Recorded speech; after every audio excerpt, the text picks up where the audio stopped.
Welcome to Candidates Night, sponsored by the Goldendale Grange. They've done this for like 10 years in a row, and one of the people who's been doing this for a long time. Where is she at? She's hiding over there. She is. Lucille. Thank you, Lucille, for doing it.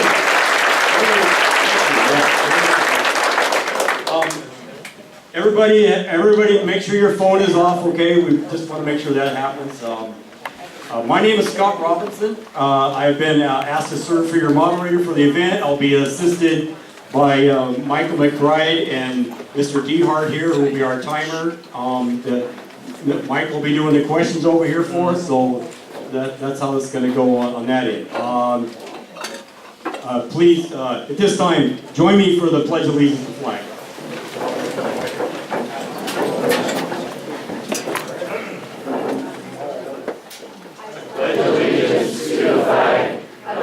States of America, and to the republic for which it stands, one nation, under God, indivisible, with liberty and justice for all. Thank you.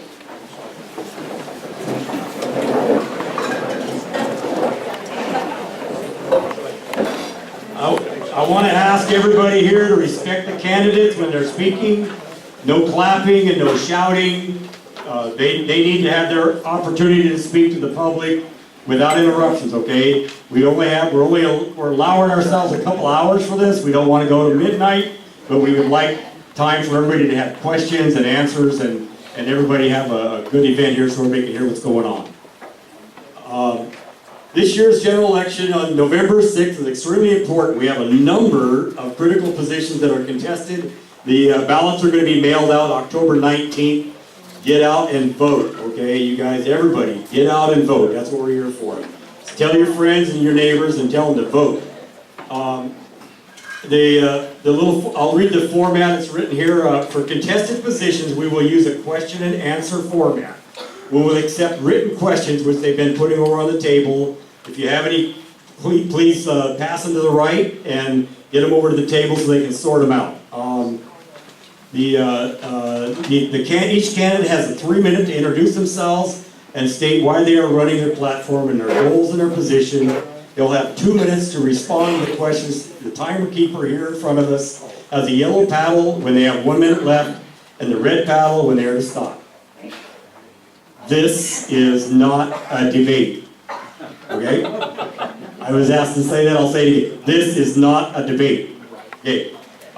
Let's start our night with any letters from candidates who couldn't make it, and I have a friend right here. Go ahead. Hello, my name is Chente Benavides, and I'm the Central Washington Field Director for the Susan Hutchinson campaign. Based in Cleveland, Washington, I work out of the office in Ellensburg, our GOP office, and I just want to touch on a few things that Susan wanted to get out to as many potential voters as possible. So just on one thing, she wants to make very clear that she 100% supports our President of the United States and wants to go to Washington to help support his agenda. She wanted to make it very clear that she supports Judge Kavanaugh, our new Supreme Court Justice. If she was in Washington, she would have voted yes on Kavanaugh. She wanted to make that very clear. Also, she's very proud of the job our president's done so far as the economy. Some of you that know Susan know she's very pro-jobs. She's pro-military. In fact, she comes from a military family. Her husband is an expert marksman, supports the Second Amendment, NRA member, and also served in the armed forces as a Marine, so in the Marine Corps. So just wanted to pass that along. Some of the other views that she's very strong about, she believes in a strong border. She does support building the wall. And one of the other things that she's passionate about is simplifying our tax code. She feels that the IRS has gone way rogue and is making it more and more difficult with more rules and regulations for when folks do their taxes. So she really wants to help simplify the tax code. As far as Washingtonians are concerned, she's pro-ag. She wants to also go to Washington to help support the agricultural industry. She's pro property rights, pro water rights for farmers, and that's also something she wanted to convey. Also, a few other things that I just want to cover really quick. As far as the drain the swamp, Susan is very pro term limits. So she wanted to make sure that was conveyed to potential voters. She really believes that more people should have a right to serve at that capacity for our country rather than a select few. A lot of you know when these guys get into Washington, they build an apparatus around them. It's pretty tough to get them out. So she wants to make sure that I made it clear that she's definitely for term limits. Other than that, thank you very much for your support. And really, one other thing that I got to throw out there. The reality is this is probably the most important election of our lifetime for the midterms. And I'm getting waved at, so just get out and vote. Thank you very much, appreciate it.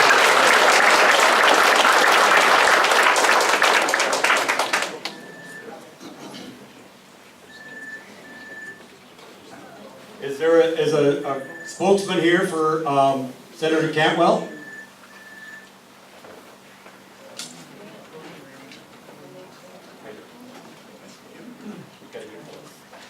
Hey everyone, my name's Alex Hall. I'm not quite a spokesman for Senator Cantwell, but I am her Central Washington campaign representative. And once again, I'm happy to be here participating in this community forum. And I believe that community forums like these are a fundamental part of democracy, and where we can come together and hear about the issues. And I was born and raised a couple of hours away from here in Richland, Washington, and I value the communities that I am a part of, and I believe that Senator Cantwell fights for those communities and as well as all Americans, regardless of party. In 2015, she was named Leader of the Year, and she has a proven record for standing up for agriculture through expanding searching for new markets abroad for our crops here in Washington and Click Attack Run as well. Senator Cantwell also stands up for clean energy and is working with leaders here in this county to come up with clean energy solutions on the Columbia River. And those are a few reasons why I support Senator Cantwell, and I encourage you to support it too. And thanks for letting me speak.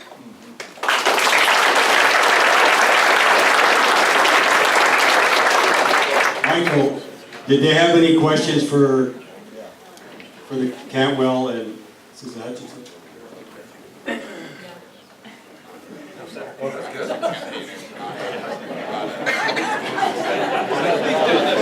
Let's just ask questions is there any questions for Susan Hutchinson? No. There's no questions for either one of those candidates. Alex said he'd be happy to answer questions later on if anybody has any questions for him. And I'm sure Susan's representative would too. All right. Well, we'll just keep moving right along.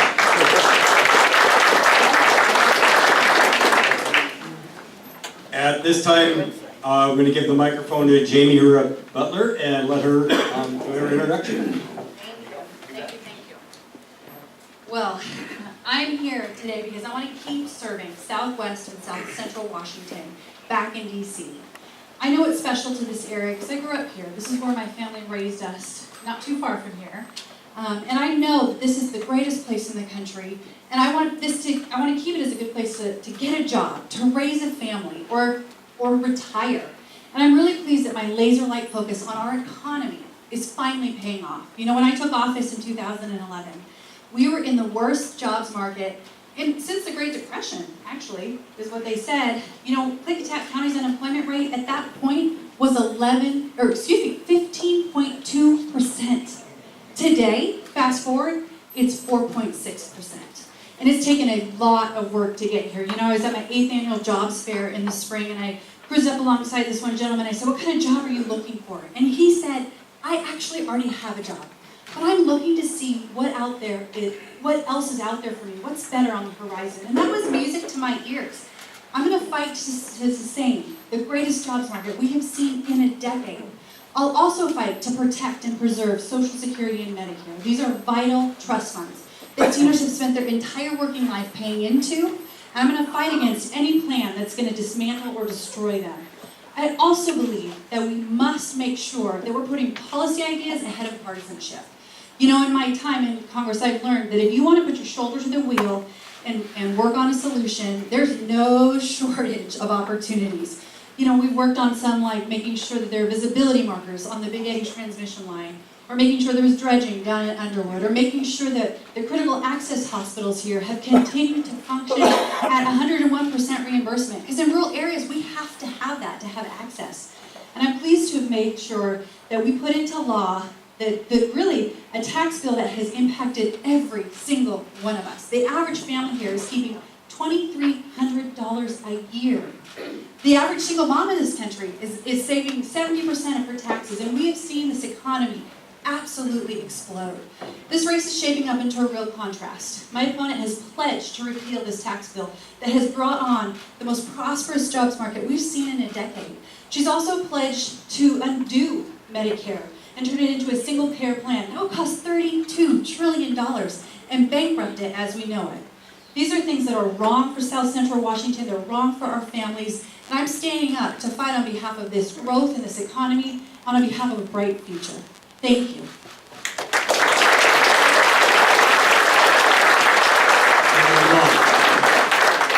Thank you.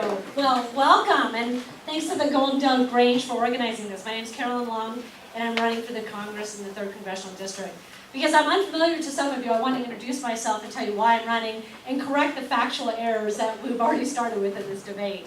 I grew up in rural communities throughout the Pacific Northwest, so I know what it's like to grow up in an area where jobs are scarce. I know what it's like to own and operate a small business. My dad had a small business that I worked at from the age of 12, where I proudly learned a trade, which came in handy when I got a job as a local journeyman at Safeway running their produce department.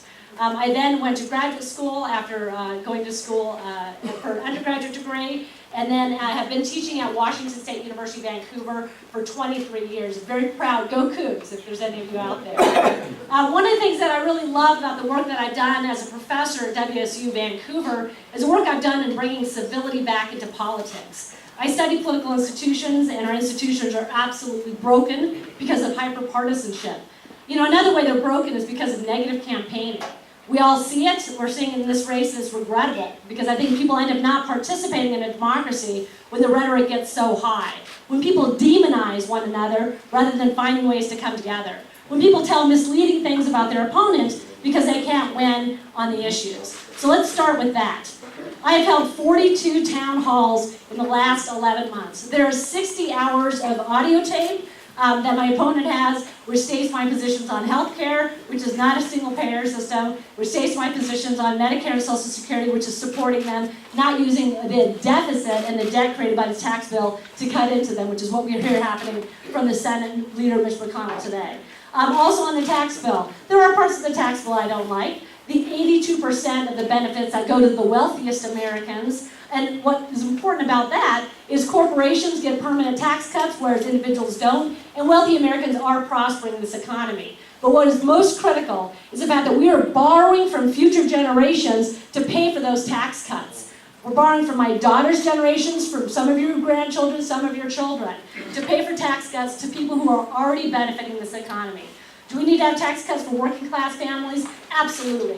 Do we need to have tax cuts to help small businesses like my dad's produce stand? Absolutely. But when 82% of what is happening in that tax bill helps people who are also profiting already in this economy, then I think we need to move in another direction.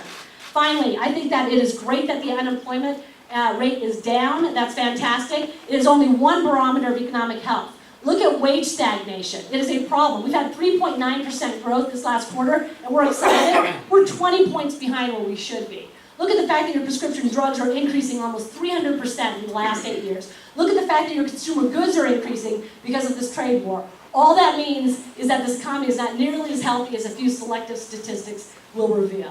I'm so thrilled to be here to clarify my positions on all of the issues, to meet you for the second time. This is my second time in Goldendale, the first of the town hall, 1 of 42. Thank you very much.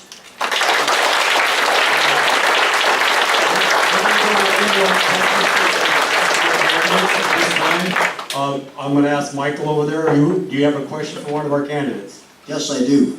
This is on immigration. It's for both of them, and I'll start with Carolyn. I'll read what they said about immigration first. Nearly everyone agrees that there is a need for major revision in current U.S. immigration policy. I attended candidate Long's gathering in Lisle last week, where she went through a long list of immigration comments. For candidate Long, I'm asking you to be more specific and tell us what immigration bills your party, the Democrats, have brought up for vote or have officially in committee that you, if you were a congressperson, would vote for or against. So the long list that I provided was quite specific on my policies. As far as current bills, I know that there is bipartisan support for a DREAM Act, so it's not just my party, it's also the Republican Party. I support that. That's a promise we made to Dreamers. I think we have to honor that promise. I have Democrats now who are working on legislation to deal with the political refugee crisis on the border, where children are being stripped away from their parents still, and we have a reunification problem. I back that as well. And that is actually different from immigration, but there's bipartisan support for that as well. I also think we have to look at immigration reform a little bit more comprehensively, and this is where that bipartisan support starts to strip away a little. So I think we need to look at a guest worker program that is expanded, so we have the workers to be in our farms, in the shellfish industry, places in small rural communities that are struggling to find labor because of the draconian deportation crisis that's happening. So that's another thing that I would support, is going back to the way we did deportations when somebody's a criminal that's deported, not just because they're here illegally. And finally, I think we do have to talk about border security. But I very much am not in favor of border security that looks like a wall. I think that infrastructure spending can be done in so many more productive ways, which not only creates jobs, but deals with the problem of illegal immigration.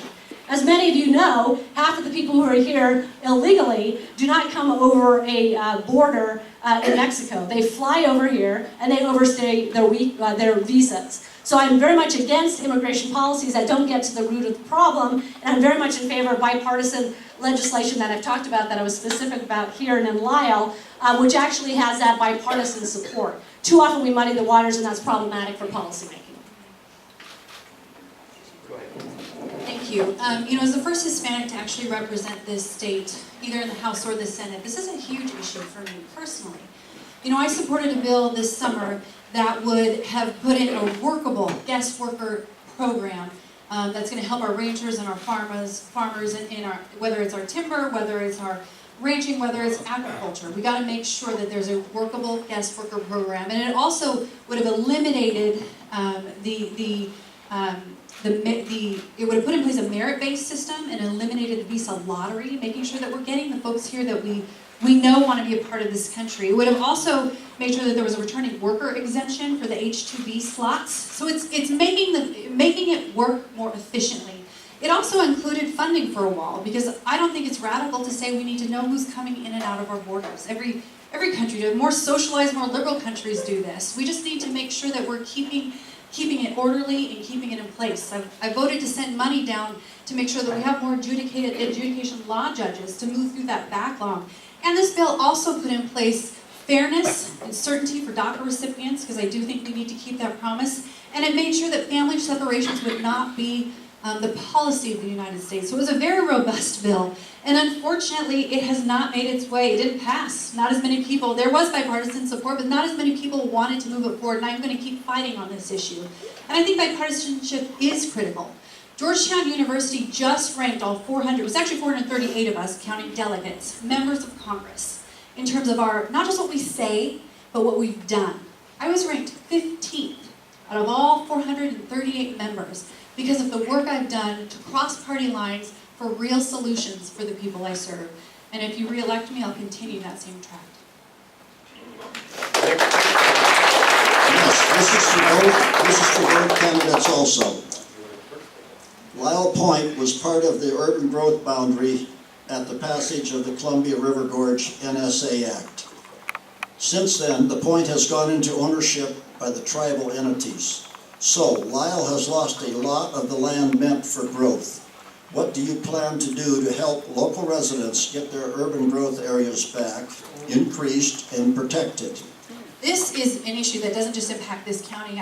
All my counties in the gorge have come into contact with this, whether there's land being set off of private rolls that makes it to where those who are trying to earn a living and there'd be a tax base for there to be police and fire and schools, they have very little in terms of gross receipts. I've worked very hard to protect private property and only move forward in a way that allows win-win compromises. You know, one example, and a lot of this comes from just the federal overreach. U.S. Fish and Wildlife, I can remember, came and said, we're going to put this land where the spotted frog could be under, we're going to make it listed, and we're going to say, rangers, if you happen to hurt the spotted frog, you're going to be liable for that.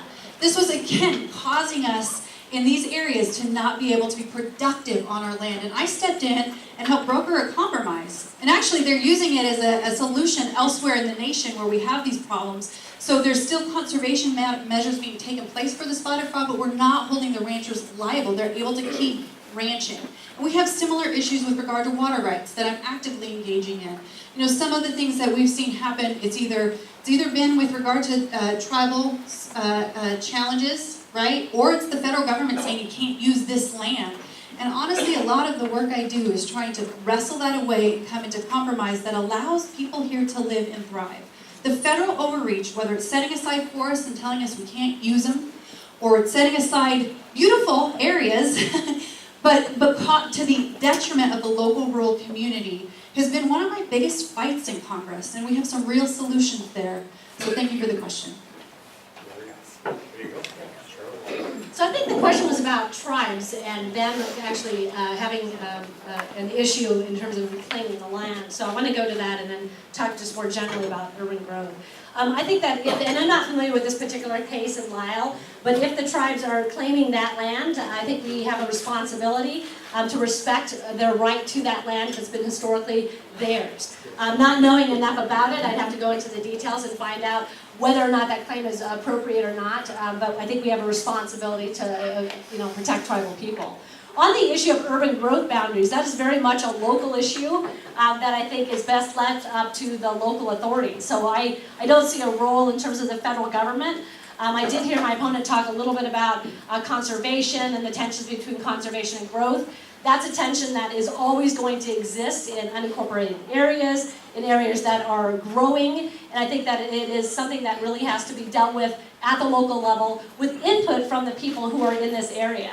And then finally, I want to mention that I don't see why we have to always look at I have this and you have that. That tension between this zero-sum game in terms of land, in terms of the environment, in terms of jobs. What I found historically is that collaboration and input from the community is always the most successful way of resolving these problems at the local level as much as possible, and that if the federal government can be productive and helpful, for them to step in.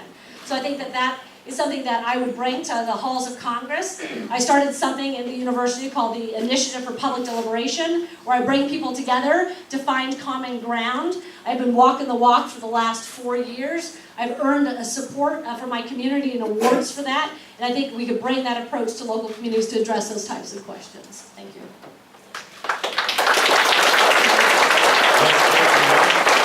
This is for both candidates also.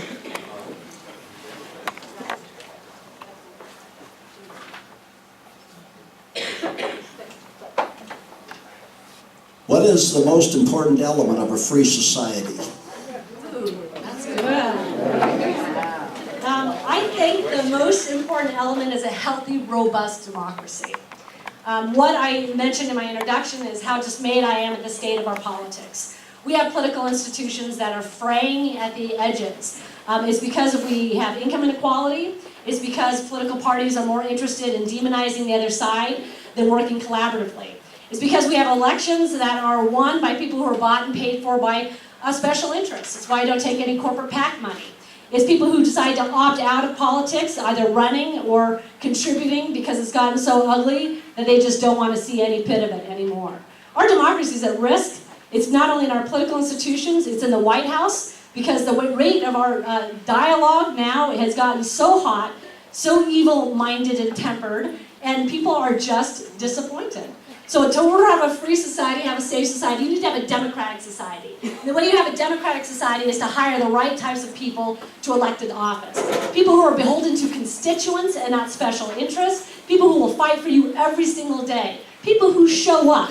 That's why I've held 42 town halls in front of 3,350 people, because I show up, I look you in the eye, and I tell you what my positions are. It's also why I think a free and robust democracy requires debates. It isn't a debate, as you told us, but I've offered to debate my opponent 4 times, and we've not been able to do so. So the combined amount of time that you will see both of us together is going to be under 2 hours. That is not healthy for a healthy democracy, which I think is key to a free society. And finally, you participating, you coming here, is what gives me hope that our society is on the mend, because you're interested in politics, you're interested in hearing what we have to say, and I hope by the end of the day you're interested in supporting a candidate who truly thinks she can mend democracy, because it certainly needs mending.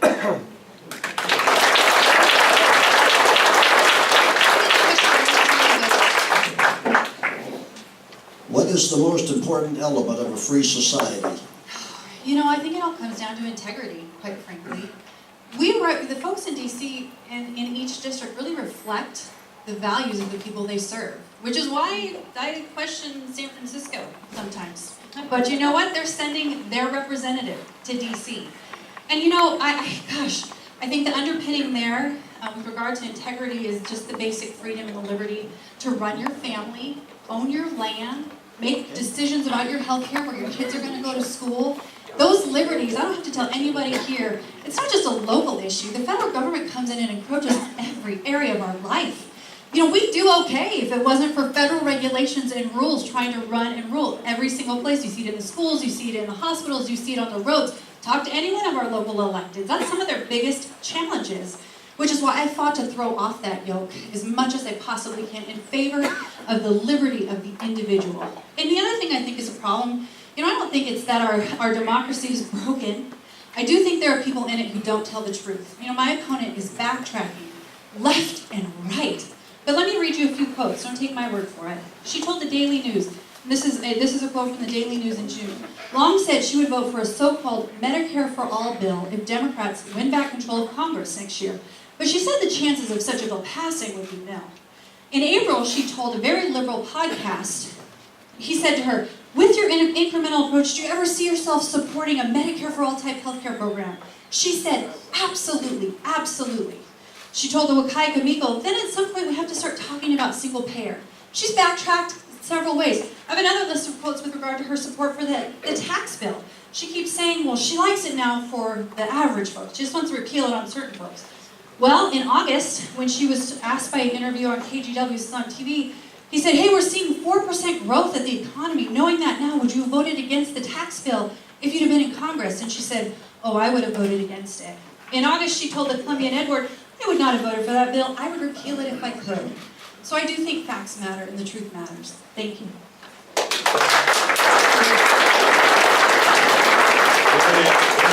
One more question from each candidate, and then we'll give them time for closing statement.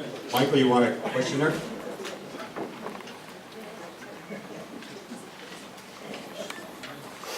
Okay, this one's for Jaime.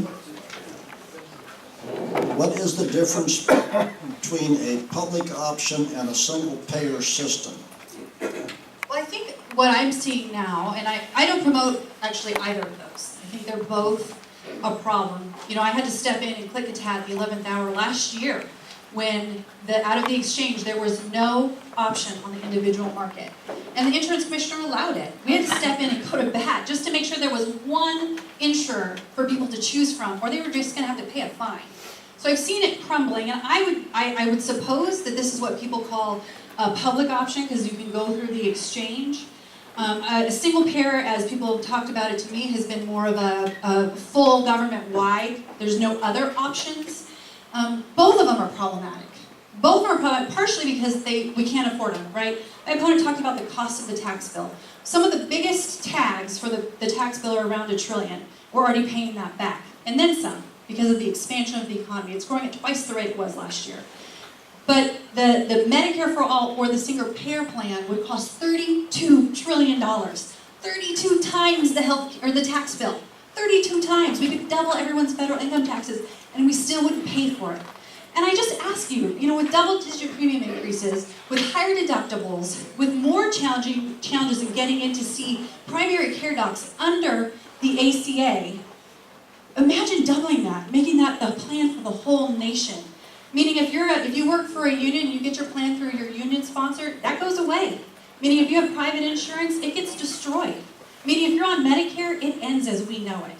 Nothing could be more harmful to our system. I think we have to move forward with a plan that opens up the market, which is why I've co-sponsored a bill to allow the safe importation of prescription drugs from Canada, which would cost about half. So the same insulin drugs that for a 3-month supply in Canada is about $450. Here in the States, for the same supply, it's $1,100. But special interests want to keep a monopoly on drug companies, and they want to make sure that they're making money. My opponents pointed out that there have been different folks who work for pharmaceutical companies that have supported me.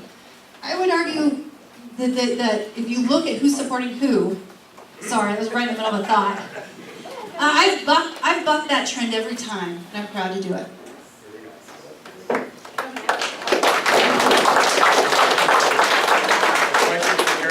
No, I have another question for her. She's up. No, Carolyn's up. Well, she has a different question. The Second Amendment specifies that we have a well-regulated militia. What regulations would you support to decrease the amount of gun violence in the USA? The first thing I would do is fund the CDC so it can actually study gun violence in a comprehensive way. There's a legislative barrier to that just got removed, but I want our policy decisions on gun violence to be governed by science, not by emotions. So that's the first thing that I would do. Secondly, there's wide bipartisan support for comprehensive universal background checks, making sure that they are funded, and for doing things like closing the gun show's loopholes. So I would start there because that allows us to maintain our right to bear arms, to have a well-regulated militia, which I support, but would also allow common sense gun safety measures. We also should look at states like Washington, which have things like extreme risk protection orders that were passed with wide support within the state of Washington, and see if we can bring that nationally. I want to talk about the public option. The public option is different than single payer. I'm in favor of the public option. It means you buy insurance directly as an individual or an organization from the government. That has been my position all along. Now my opponent likes to pick and choose select parts of quotations. She gave these all to the press last time. I would ask anybody to watch and listen to my 70 hours of town halls where my position has been the same the entire time. I don't know who she's running against. I've been working hard. Fix the ACA, the Republicans are dismantling it. Make sure that people have pre-existing conditions are protected. That's lost under the Republicans who won't defend this law in court. After you stop the bleeding of the ACA, you pursue a public option, different than single payer. I can't believe I have to say this again and again and again, but it is deceptive and it is lying when you cherry pick positions and you say that that is your opponent's position. Facts do matter, integrity matters, check out my positions, ask my supporters. I haven't changed them at all. But you know what I do provide? Nuance. Because you know what policy is? It's nuance. And I believe that on prescription drugs, when you take tens of thousands of dollars from the pharmaceutical industry and you give them a $43 billion tax cut, that's a problem. That's why corporate money in elections is problematic. So you should hold your elected officials and your challengers to the truth and do the fact checking, but make sure you don't cherry pick as is happening in this campaign.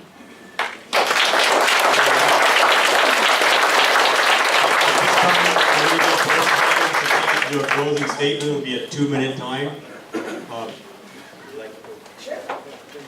right, thanks for coming. You're tired of me. Listen, I've been running hard for 10 months. I've been trying to meet as many constituents as possible. I've been trying to tell the truth. I've been trying to talk about policy, and I think we've been incredibly effective. We're running a strong civil campaign. The first ad that I came out with was talking about how great I was and all the things I was going to do for you. My opponent went negative with falsehoods right away. That tells you something. That tells you something about the person.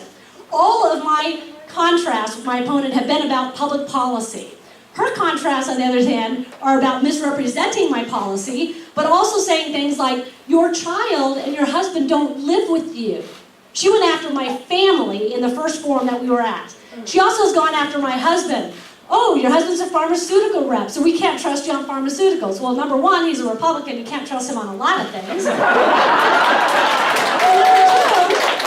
I'm joking. He's a Republican, so is my family.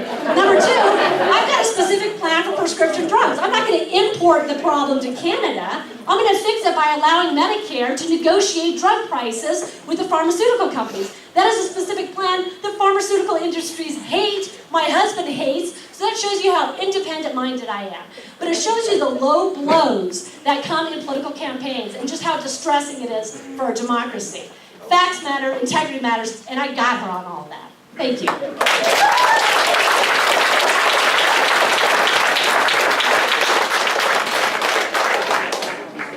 So, I do think facts matter, and I wish I was making this up. You know, I wish that if I felt like I lost or won this race, it would be a wash for the people I serve.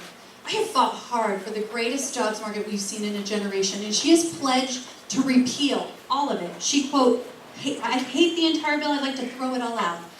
Boy, that clearly is out of touch with the people in this region, because jobs matter. We've seen real wages increase by 3%. We've seen 650,000 more jobs available in the U.S. than there are people. That's not just one statistic. If you look around, there are help wanted signs. We haven't seen that in a long time. You know, I wish that I was merely misrepresenting her position on issues.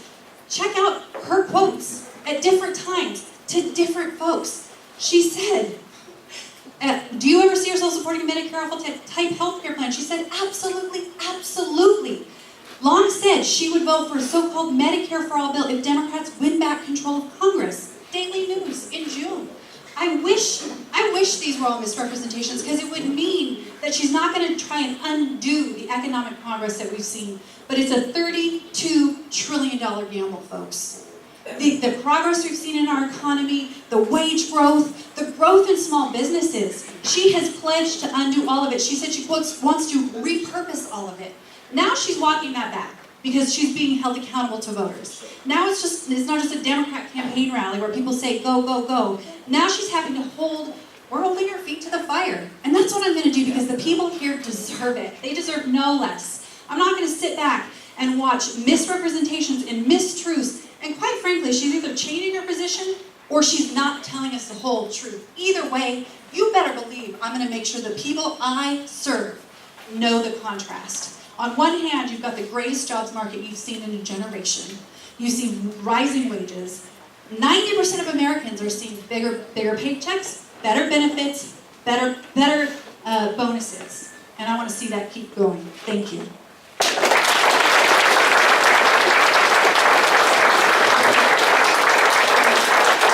Big round of applause for both the candidates here. They did a great job.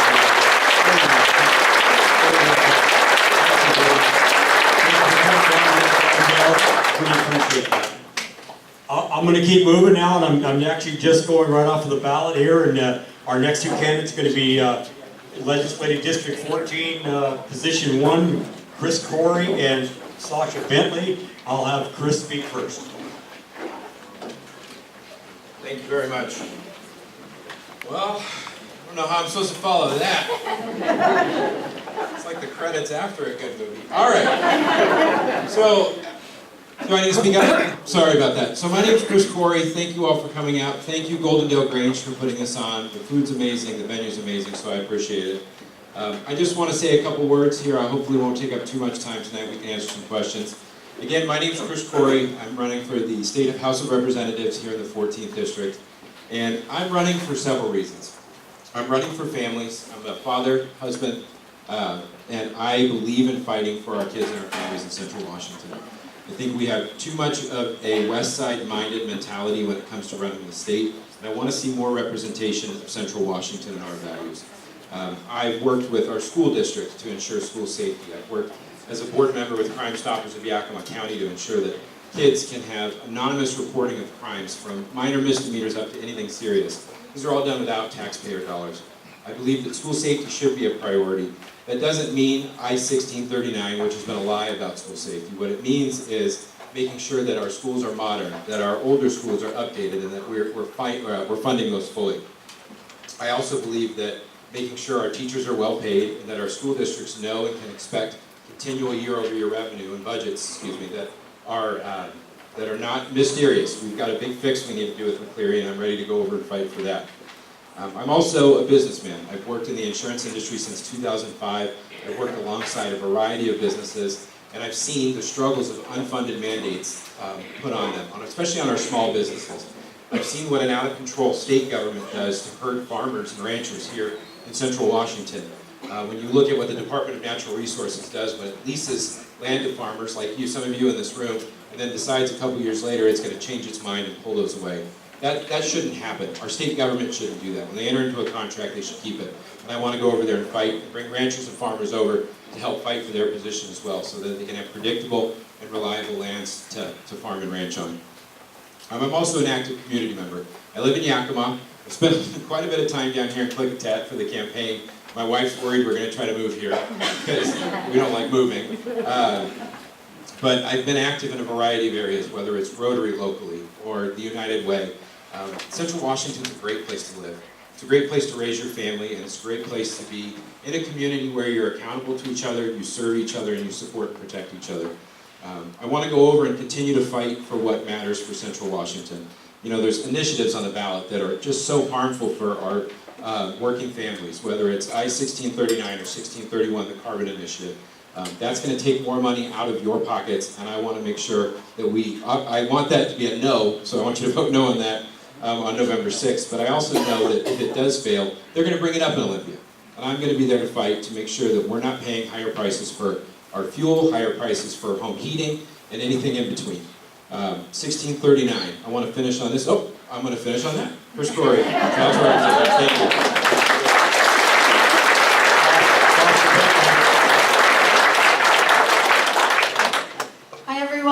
My name is Sasha Bentley. I'm running for District 14, Position 1. Thank you to the Grange for putting this on. We have very few forums, and this is really exciting to see all of you here. Thank you for being here. I'm glad I get to tell you a little bit about my story and why I'm running. I was born to a young working mom, so I learned the value of hard work from a young age.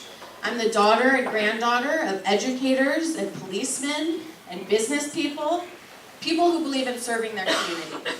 And from them, I learned a deep love for this country and a respect for people of all backgrounds and viewpoints.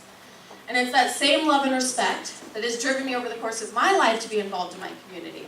It's what's brought me here today. It's what's brought me across this large, diverse district, literally driving tens of thousands of miles to talk to voters and listen. We need representatives who will listen to us and address our real daily issues. And what I've heard, what a lot of you know, is that too many of us are struggling. We're focused on the most basic daily needs. A couple examples for Klickitat County. Housing is so expensive in White Salmon. Teachers are turning away jobs because they can't find a place to live. We heard about last year how our county almost didn't receive health care insurance because the insurance companies thought we were too old, too poor, and too sick. And while Western Washington and Seattle is booming, we haven't received the resources that we need here to thrive. The policies created in Olympia have not benefited us here, and I am ready to change that for you. It's really important that we have representatives who are out here listening to people and working for us from day one. I've been doing that over this campaign, and I am ready to start work on day one. I've held listening tours, meet and greets, meetings with elected officials, with business leaders. I know the issues. I've knocked on thousands of doors talking to individuals, and I am ready to get to work for you.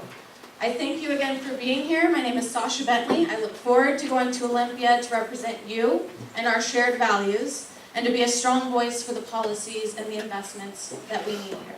Thank you.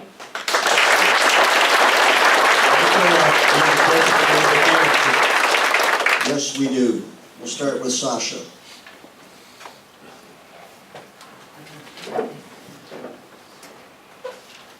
If I-639 fails, what kind of gun legislation would you support, if any? So if 1639 fails, my first move would be to bring together gun owners, hunters, stakeholders of this issue. the people that are most passionate about this issue. Let's get together. Let's focus on the actual problems of public safety. We all agree we want to live in a safe community, right? We do all want to live in a safe community. So if we can remember that while we're having these difficult discussions of what we're going to do to make that happen, I'm going to be there to bring us together, to focus on the issue, and really come up with small steps that we can take, that we all can come together on, and make our community safer.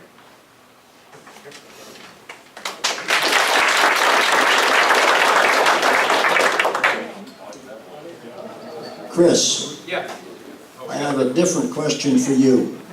How do you think we should resolve gun violence in Washington State? I think we're doing a lot of that now. I don't think 1639 is the right answer to that. 1639 was sold to voters as a school safety ballot. It's a school safety issue. It's going to make school safer.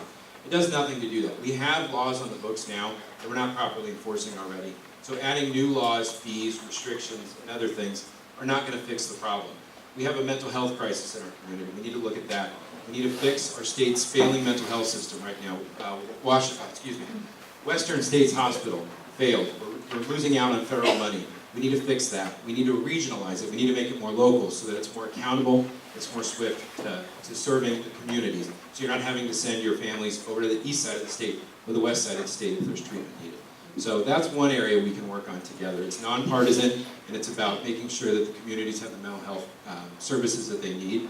I don't believe that 1639 is going to solve gun violence. We have a long way to go in this country, in this state, I should say, but I don't believe that that's a way to do it. I think that that punishes law-abiding gun owners, and it makes it more onerous and difficult for people in rural communities to protect their property, their families, and their homes.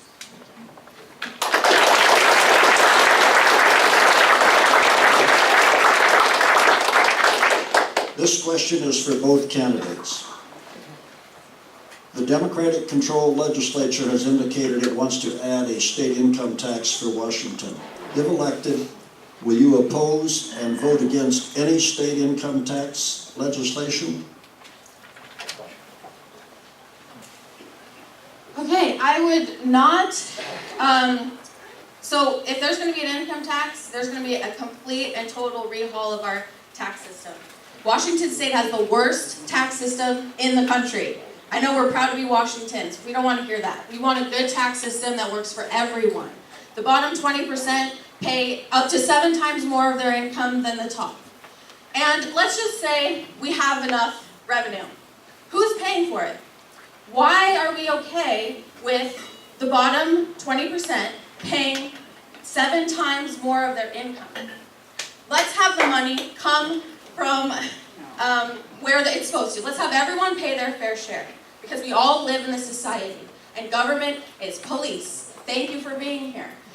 It's roads, it's everything. We need to come together and make sure that the people who can afford it pay their fair share, and the people who are struggling are not paying so much of their income on taxes. I would love to lower taxes. I want to lower sales tax. I want to lower property taxes. The vast majority of people in this room, I want to lower your taxes.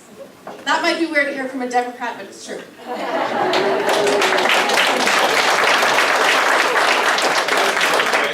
Same question. Yeah, no, I don't support a state income tax. I think that if anything, we do need to lower our state sales tax by 0.5%. We don't have a revenue problem in Olympia. We have a projected surplus now of over $700 million, I believe. So we're going in the right direction. The economy's working, and I don't think an income tax is going to help. What we need to do is find ways to reduce taxes where possible, whether it's a state sales tax reduction or property tax. I think those are definitely on the table. We need to make sure we're careful with how we're spending when we get over there. You know, our governor has just proposed his budget for the next biennium, and it's $1 billion deficit. So everybody, oh my goodness, we're having a deficit. Well, no, he just overspent. That's like me coming home to my wife and saying, oh no, I took a pay cut, when really all it is, I went out and bought a Porsche. So let's figure out where we're spending our money, make sure we're spending it wisely, and then give a break back to the people of Washington so we can continue this economy that's working for everyone. At this time, we're going to give each candidate 1 minute for a closing statement. I'll let Sasha go first. thank you all again so much. Please connect with me one-on-one. I love to have conversations with people and hear about the real issues. I've been traveling and get this district, giving everything I have. I've started in late January, put over 22,000 miles just getting from my home to Yakima, which is part of District 14, because I want Ed to get to know everybody's issues, and so I can start work on day one. I am compelled to run for public service. This is not about being a politician. I was not asked to run by special public interest, special private interests. I did not have to think about running. This is something I'm compelled to do. This is about representing the people, making sure the government is working for all of us, regardless of party.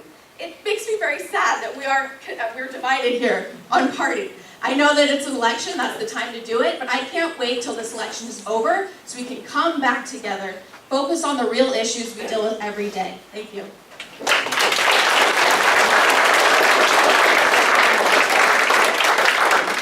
Well, thank you again for your time. I just want to close with saying a couple things. I'm running because I love Central Washington. I love our small town communities. I love our sense of accountability, respect, and trust and care we have for one another. And I want those values represented in Olympia. I fundamentally believe that you as individuals and you as communities know better how to spend your money and to better manage your lives than we do in Olympia. So when I go over there, that's my focus. It's what can I do to get out of your way so that you can thrive, you can be prosperous, whether you're a business owner or you work for a business, whether you're a part-time rancher or you own timber, whatever that is. I want to make sure that you're able to do it with a fair and level playing field so that you can live the American dream. We were given life, liberty, and the pursuit of happiness. I think getting the government out of your life will clearly help with that pursuit of happiness part. Again, Chris Corey, State House of Representatives, Seat 1. Thank you for your time.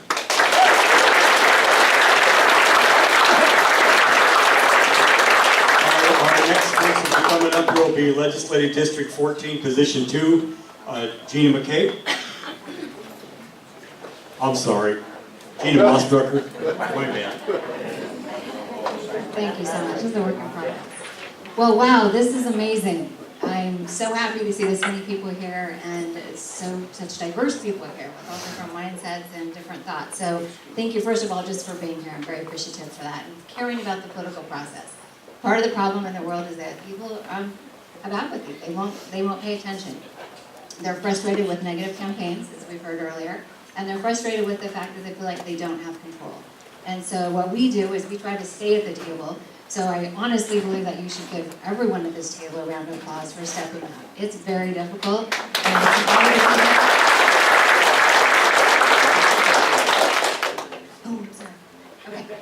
So I'm Gina Mossbrucker, and I'm a fifth generation person in the 14th district, the way it was drawn through. This is my home, so welcome to my home.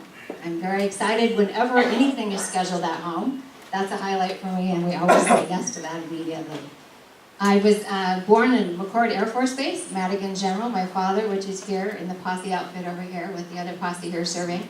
Thank you all law enforcement for being here, because remember, they're the ones who run to danger when we run out the door. So it's amazing to me the work that they do, and we're very thankful. I'm running on fiscal responsibility. I think the reason I went up was because I felt like even as a girl from a small town can make big changes. And we've seen that happen. I'm running on trying to fix the family. Because what I've learned over the last 4 years, that all the policy work that I do falls back to a broken family. And it falls back to the next generation not having connections and basically being alone. I coached at the high school right over here for about 20 years, dance and cheerleading.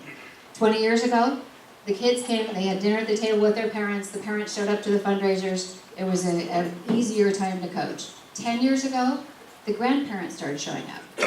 And I said, so why are you at the car wash? Because I believed that every cheerleader had to earn her own outfit, despite the fact that her parents could write a check. And it was the grandmothers that were washing the cars. And before I left 5 years ago to do this job, what I found is the kids are on their own. They're couch surfing, their mom's on meth. They're scared, they're alone. We're expecting our teachers to step in and be their parents and their mental health counselor and try to find them a place to live, and food and clothing and even lunch or breakfast. So we have to fix the family. If we work and we put all our effort and money into that, we're going to be able to fix these other issues that we're all talking about here tonight. We have to look at that. Also pro-business. I was blessed to grow up in a family that had businesses. You know, decades ago, my parents started businesses and said, this is what you do. You work really hard. You pay your employees before you pay yourself, and you fight to win. You fight to make sure people can stay in communities. I've got great staff at the Olympia. Thank you for letting me serve the last 4 years. We've passed 10 pieces of legislation in 2 terms. We're chronic overachiever to my own demise mostly, but I'm thankful and I appreciate being here tonight.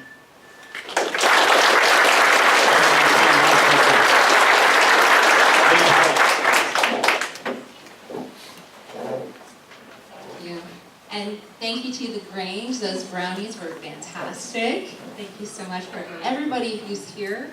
This is so exciting to see so many people at these events. You gotta get the microphone right up here. Is that better? Can you hear me? Chris, can you hear me on the mic? Okay. Louder. How about this? All right. Again, it's always hard to follow congressional candidates. But it's nice to be able to bring it back to local issues and things that are going on back home.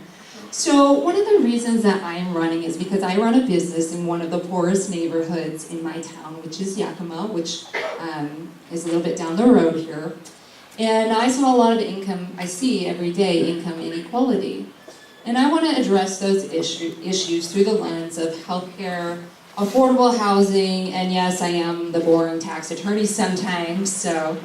And I know Carolyn Long is not for Medicare for All because I am, and I've read up on her. So my father was a country doctor, I grew up in the country, and the moderator and I, we met in Underwood last week, and we just started talking about motorcycles because I've had my endorsement since 2009, and we're talking about motorcycle rides, and you know, my dad was a doctor, and him and my mom was a nurse, and they said, no, you are never having a motorcycle. So that's kind of cool. I'm grown up now. My husband and I are really into bikes. And I remember one day walking in his office, and he was a plastic surgeon as well. And there was 2 patients there, a husband and wife. My father had the husband, and the wife didn't get her claim pre-certified. She had no leg. My father knew that he wasn't going to get paid for staying up 3 nights in a row doing free flaps to get that leg reattached. He knew he wasn't going to get paid, but he did it anyway. And so that's a value that my dad instilled into me. Hard work and going the distance. And that's one of the reasons I do eventually hope that we get to a Medicare for All system. And right here in our backyard, a Memorial Hospital, right in my backyard, they caused a big stir and they said, we're not going to take federal Medicare anymore. You got to be on the private plan. You got to be on that private plan, which is going to cut so many people out. We've got a $1 trillion deficit, $100 billion less in corporate taxes. And Mitch McConnell, he said just yesterday, we're going to cut entitlements, what we've all been paying into. Now, I benefited from that tax cut for the rich, and I tell you, not all of you do. And I don't think it's right. We got to strengthen the middle class. That's what I think is fundamental to our freedom, our democracy. Thank you so much. Again, I'm Liz Hallett, running for LD 14 at the state level, position 2.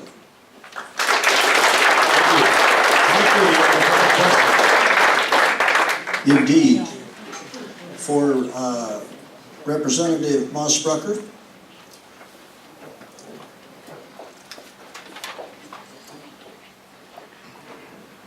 This is kind of long, so bear with me.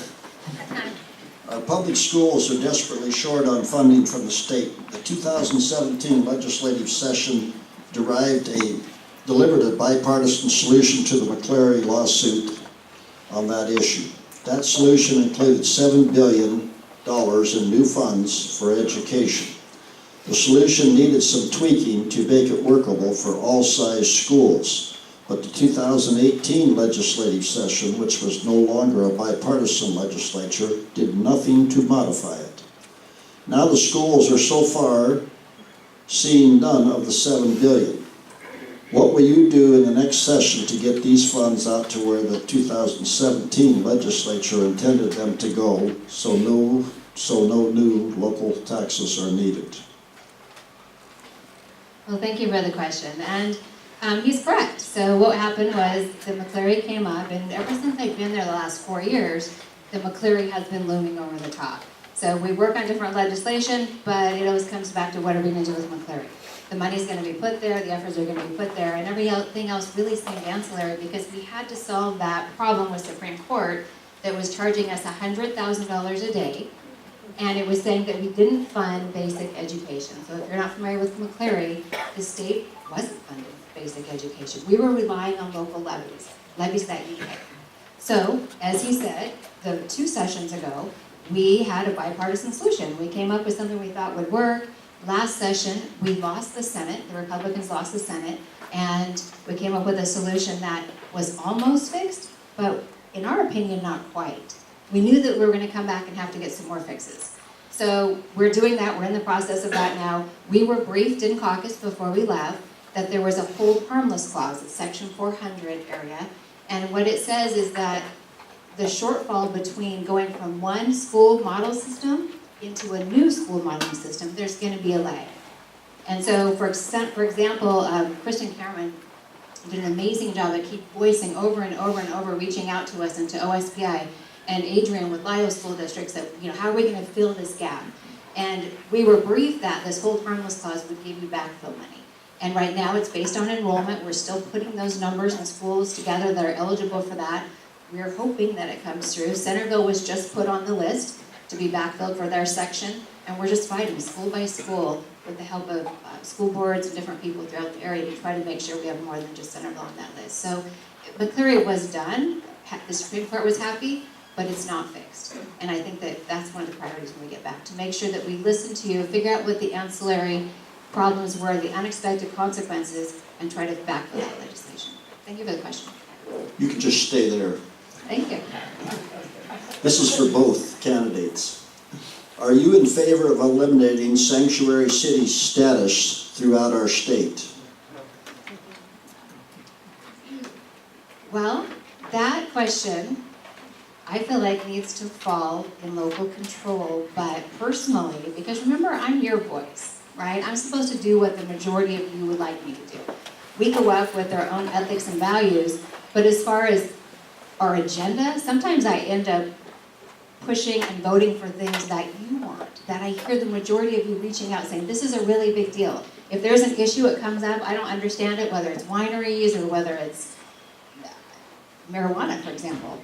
What I do is I reach back out into the district and say, what does this mean to you? This is what I think it means when I read the bill, this is what we're being briefed on, what is this really gonna do to your business? Sanctuary cities, I think I think you have to be here legally. You have to be here legally. You have to go through the processes. You have to, I grew up on Republican values. If you work hard, you gain things. I don't believe that everything should come to everyone free, and I don't believe that we should harbor people who are here illegally.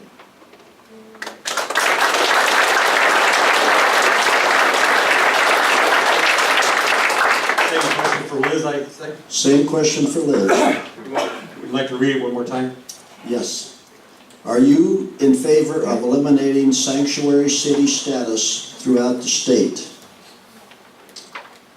Okay, so I have these football stress balls to remind myself not to punt on issues that matter.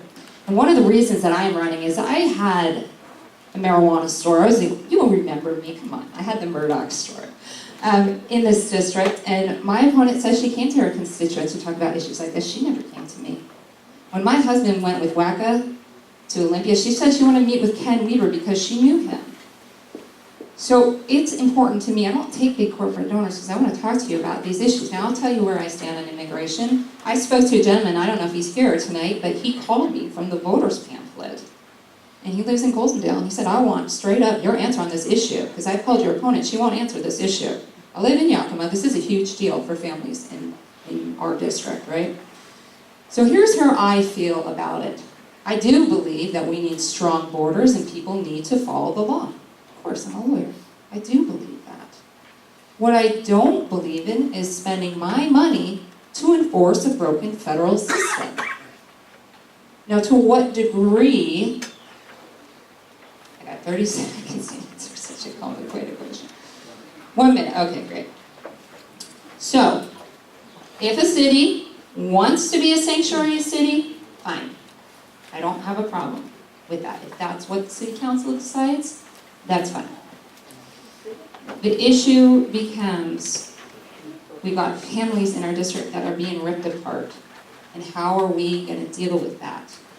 We have to make a decision at the state level. This is a state level issue. I support Dreamers in DACA. My opponent didn't want to give them scholarship money to go to UW. Ainsley doesn't want to scan licenses. We've got to make a decision. And it can't just be Bob Ferguson, okay? It can't just be Bob Ferguson. It's got to be this whole state. We need to make a decision together on this very crucial, important, fundamental issue. I'll say one more thing real quick. Yakima was built on the back of immigrants. There's a lot of farms, rich farmers, that encourage that kind of immigration. We got to deal with the externalities. Thank you.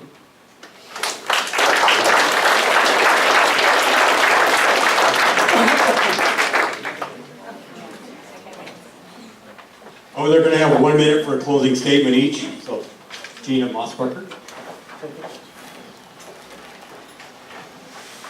Well, again, I want to thank you for coming out tonight. I know that each of you have families and time you'd love to spend at home, and I really appreciate you stepping up and being part of the political process and asking questions. Again, I'm sure you can ask any of us questions when we're done, if you details if they weren't read today. I'm running because it's my dream job. You know, I sat here and I was frustrated with government, and people always say you can't complain unless you step up. My family taught me that you work hard. If you're going to change it, you have to be the change. And I agree with that, and we lived our businesses that way.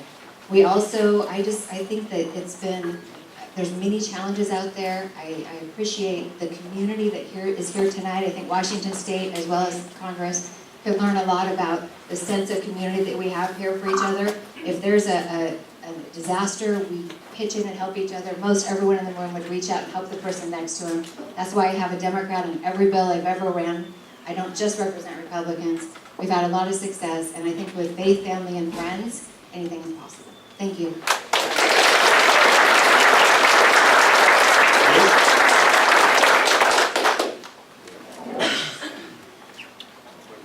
One minute, okay, great. It has been so much fun to talk to so many people and meet so many people in this district. It's just been a blast getting to know all these different people that are running. And these people up here are truly the people that really care about public service. We have different philosophies, and that's fine. I want to just, at the end of this though, either of the folks running for Congress, I'd like to give them a card of a gentleman who's living with his mom here. He can't get his military discharge paperwork to prove that he was in the Army. And he's tried different agencies, tried to talk to his congressperson, and he just can't get through, and he's living with his mom because he can't get benefits. So that's what I've done for the last 10 years. I've been a fixer. People ask me to help with the little things. I got into veterans law 2009. A friend of mine committed suicide. We have more veterans killing themselves with PTSD. And so I really care about this community, and I've always been here in little ways for people, and I want to be there in big ways for you. Thank you so much. I'm Liz Haddett.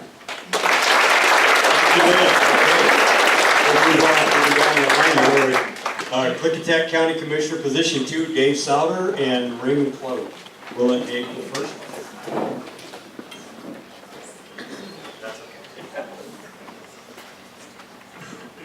Still getting used to glasses, sorry.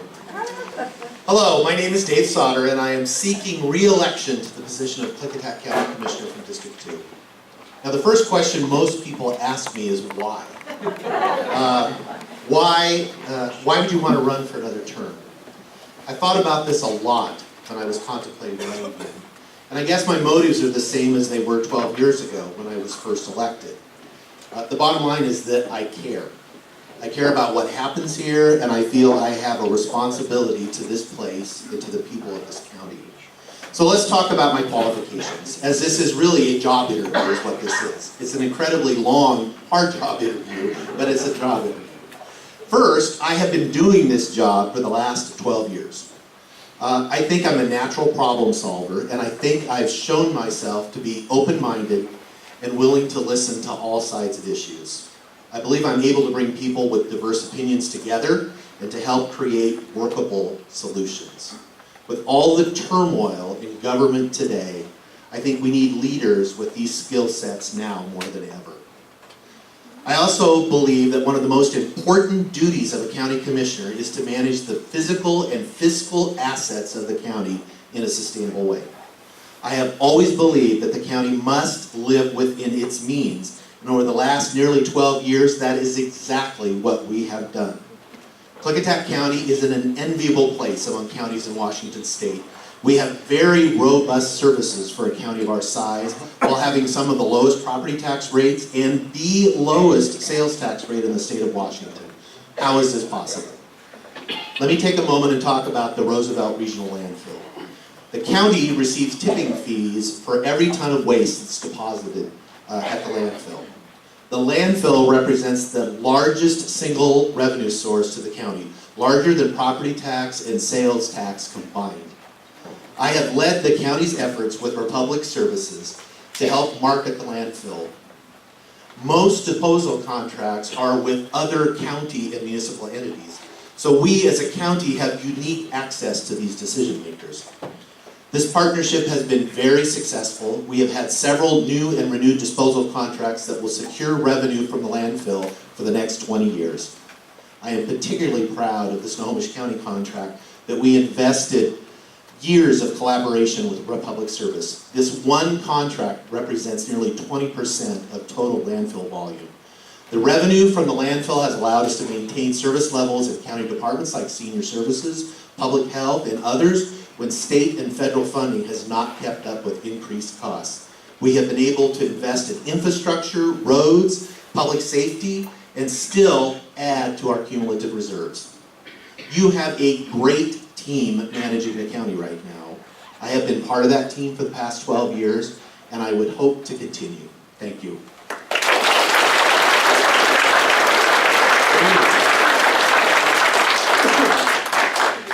There you go. Oh, I don't get anything else.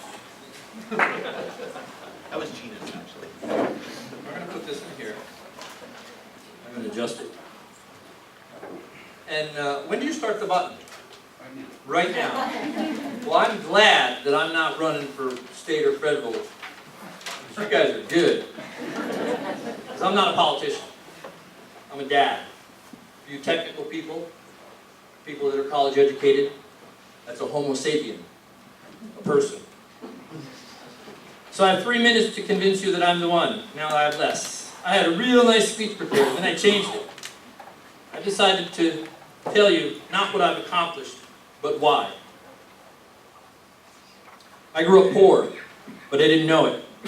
My parents taught us 6 kids from a very early age. There are only 2 types of people in the world: honest and dishonest. There is no hyphenated word, partially honest. I'm here because of my children. They are my legacy. I put all my energy, my time, my money into training them to be productive members of society. And I think you all realize our society is in need of help. The violence, the starvation,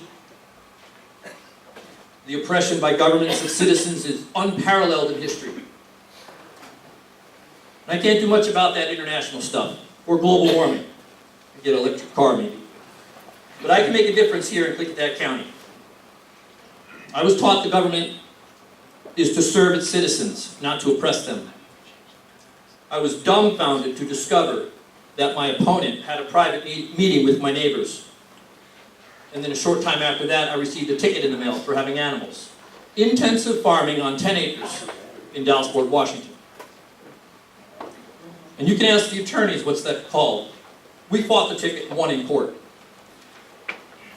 That's why I'm here. There are only 2 types of people. Whatever I believe about the right to life, the right to choose, gun rights, immigration rights, gay rights, should not be the factor in determining the vote for or against me. These decisions are made at the state and the federal government, not in the county. If I'm a socialist party, a Republican, a communist, a Democrat, or even a socialist Democrat, that should not be the deciding factor to vote for or against me. I promise to administer the laws of the state of Washington. in an honest and fair manner. I promise.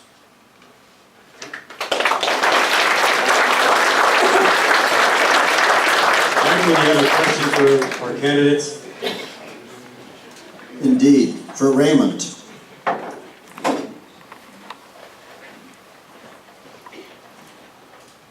What have you done to prepare for the management of $50 million budget and over 200 employees? What experience do you have managing? Well, first of all, I have no debt. You can go to the PDC site, look at that. Second of all, I haven't worked a regular job since 2006 because I know how to manage money.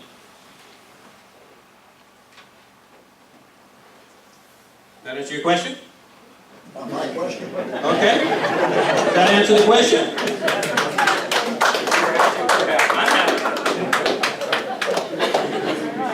You have a question for Dave Sauer? I have a question for Dave.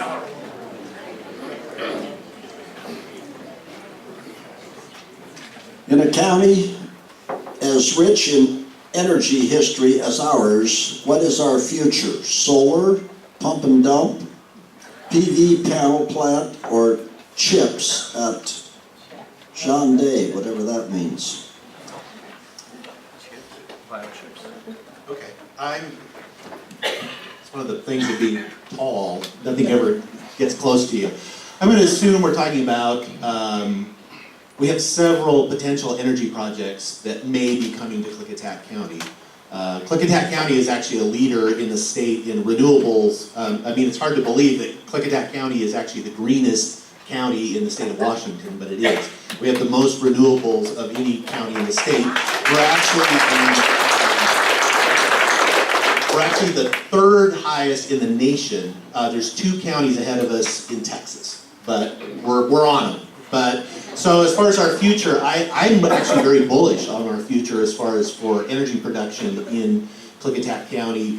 We have a project that we've been working on, the pump storage project, the John Day, which is basically a storage thing so that we can actually integrate more renewables.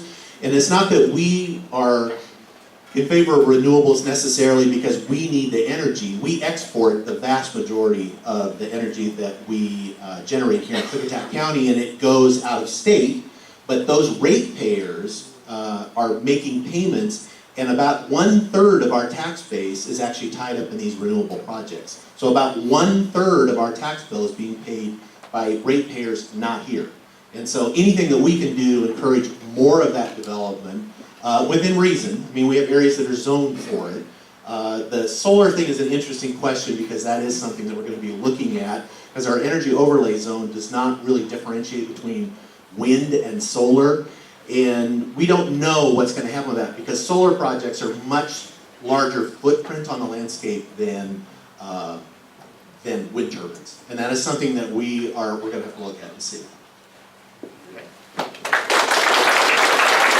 Any more questions for both candidates? Dave? Or excuse me. Oh, he said. Yeah. Raymond, would you like to go? No, you let him. Go ahead. Speak up. The state of Washington has a tax exemption for farm personal property. Would you favor Klickitat County doing the same exemption, Miss Assessor? Yeah, this is like an assessor question to me. Yeah. My opinion, I don't really know, but I generally am. I think anything that we can do to help out farmers is good. Agriculture is a big industry in this county. Some of it is marginal, I will say at best, but I will defer that question to the assessor, which is really who it should have been addressed to, I would assume. Mr. Clough? What was the question again? The state of Washington has a tax exemption for farm personal property. Would you favor Klickitat County doing the same exemption? And I'm not sure, from my experience in the assessor's office, if this is even a fair question, but It's not a fair question, and I'll answer it. You have to. Because I know the answer. All, not some, not part, all of the authority in the county comes from the state. And so if the state has an exemption, okay, and it doesn't define if it's optional, then it has to be. They don't have a choice to say, no, you can't have the exemption. If it's a state law, I haven't read it, I'm not a farmer. I was considered a farmer, but I'm not.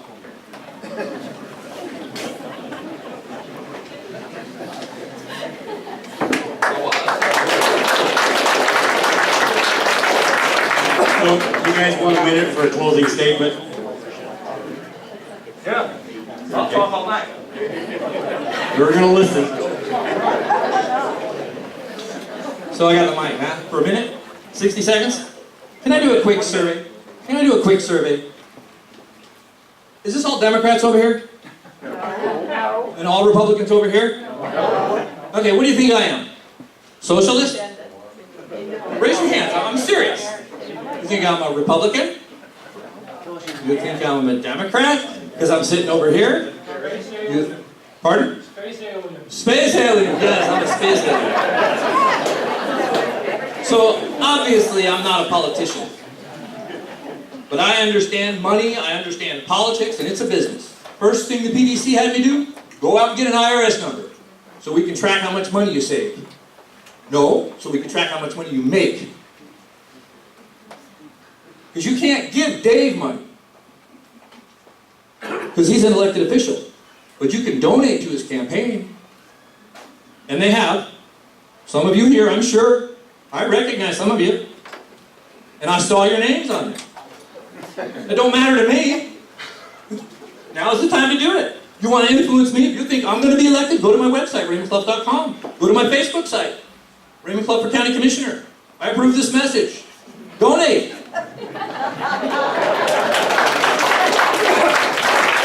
Thank you. Dave, closing statement. Well,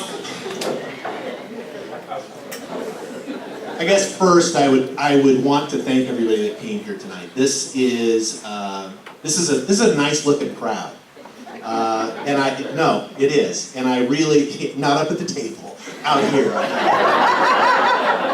Well, except for you. They didn't have the 30 seconds now. No, really, I mean, it shows how important this is, and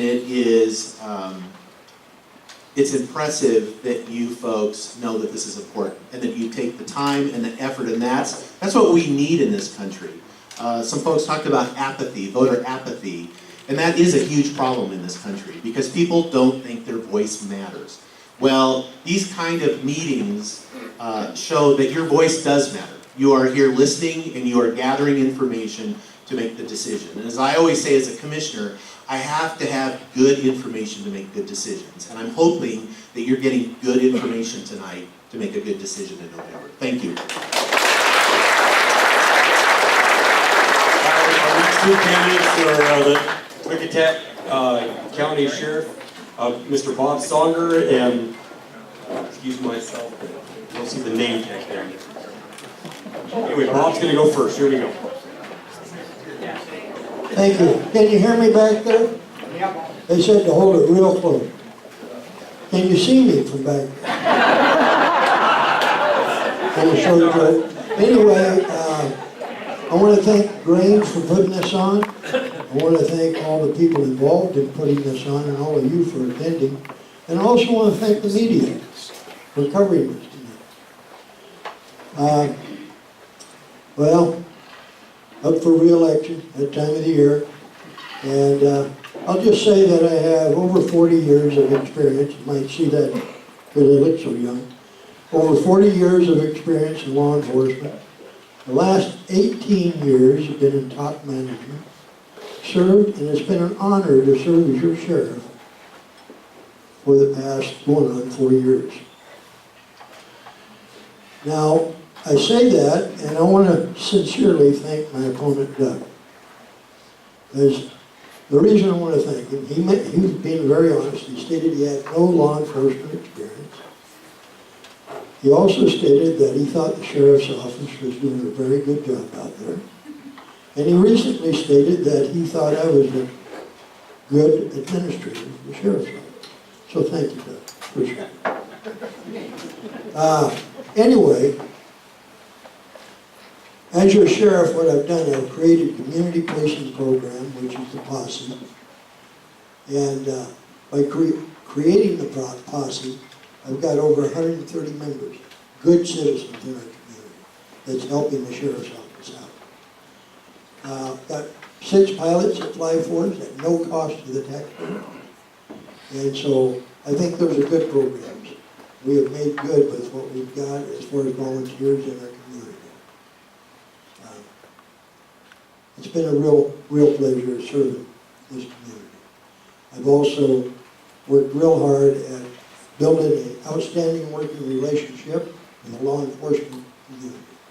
I've been endorsed by the Klickitat County Sheriff's Office, Goldendale Police Department, White Sand Police Department,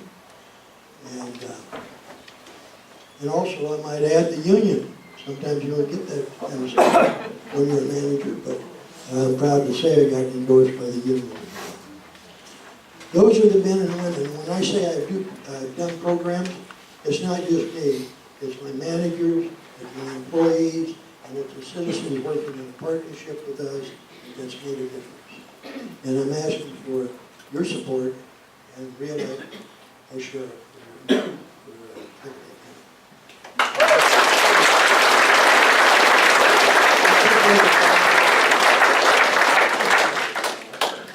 Doug Charters. I'm not usually, can you hear me? Okay. Hi, I'm Doug Charters. I'm the Democratic candidate for sheriff. I'm not of a law enforcement background, but years ago I had worked on law enforcement vehicles and had several deputies and other law enforcement as friends, so I've always had an interest in law enforcement. My basic background is in forestry and mechanics. I'm currently a mechanic for SDNS Lumber Company. People kind of go, well, why are you running for sheriff? And the reason being is we don't have enough competition within our county for our county offices. And I hope to inspire more folks to run for office locally. I'm doing a self-funded campaign and I'm not seeking endorsements and kind of just plugging along and campaigning and learning, and other people that are around will learn from what we do, and hopefully that the Democratic Party will send more candidates out in the future. Our campaign slogan is Citizen Sheriff. Well, I'm a citizen and I'm one of you folks. I'm just like anyone of you. We all work for a living, and maybe somebody out there will be inspired to run. You know, that's kind of what I'm hoping in all of this.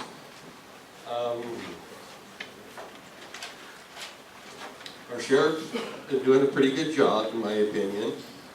He's got a lot of volunteers, and kind of one of the things maybe different I see in the volunteer part of it is that, from my understanding, we can have reserve deputy training in-house. There's trainers in the county that people that are volunteers could maybe take on the reserve officer training and become reserve officers. So if we're necessary for the deputies, that a reserve officer could help out for shift changes or vacations and that type of thing. So that's something that to be looked into. Then funding for maybe additional jailers or additional deputies that the jail staff works 12 hours a day, is my understanding of that. The deputies work 10 hours a day. So it'd be nice to have a little more help for those folks. Another thing I'm interested in the Sheriff's Department supporting or sponsoring a CERT, Citizens Emergency Response Team training at the school level. 14 is the youngest and it goes on up. Something in that nature might be something that our community could get involved in. And let's have a call out for our deputies and our local law enforcement. Anything that we do as citizens to help them helps our public safety and our greater understanding of each other. If we work together with our law enforcement, we have a better, safer community. So these people are the good guys and they're your friends, so don't be afraid to call upon them. think I'm time's up.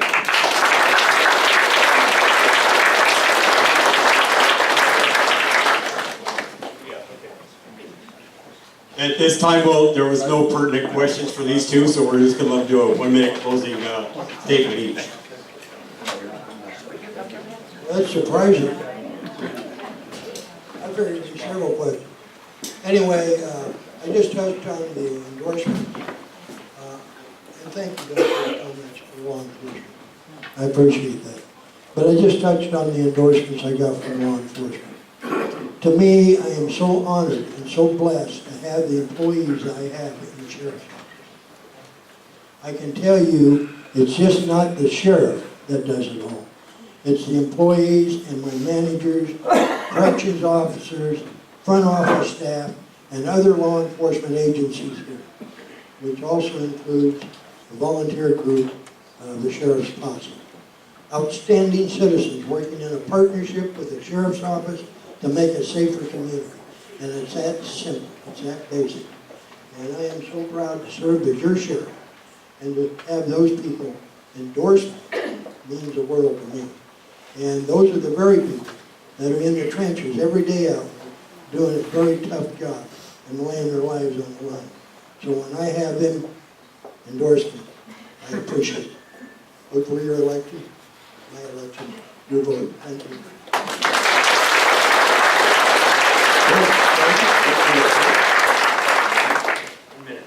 Thank everybody for coming out, and thank the Grange folks and everybody for putting this on. Y'all don't forget to vote. Send whoever you vote for, send your ballots back. Keep Brenda busy. So, I thank you, and if you visit the Facebook page or website, I'd like to hear from the Republicans and the Independents a little bit. I get feedback from the Democratic world, but in positive contact, what you like about our local law enforcement, or things that you can do, or come up with to help or change things for better policies. Don't be afraid to tell them. Anyway, thank you. Thank you. We have a group of uncontested people here today. I'm going to offer them the opportunity to come up and speak if they would like. If not, we'll just call it good. But if any of the uncontested folks running want to come up and say a few words, feel free. Wait about 30 seconds here. I'm not going to force anybody to say anything if they don't have to. They're running uncontested, and they're a great bunch of people. I already know who they are, and I'm pretty happy for them. Absolutely, come on up.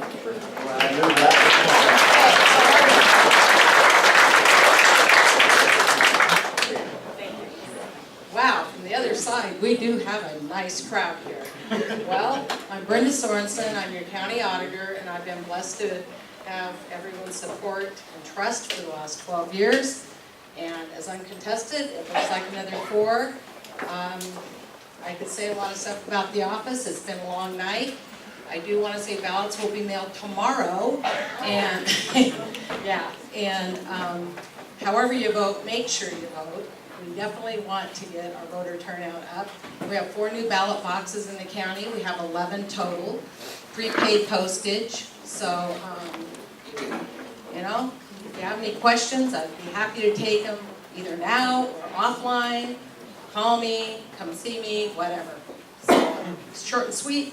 I wrote myself some notes here, but it's been a long night. Okay, I'll leave it at that. Thank you. Would anybody else like to come up and say a few words?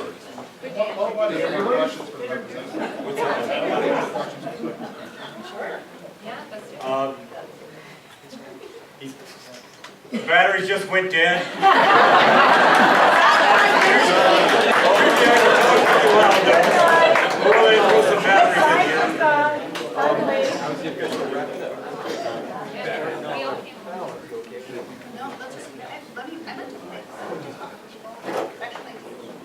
They've already been through the question and answer part of this. At this point, actually, we would like them to be able to mingle with people and talk with you directly.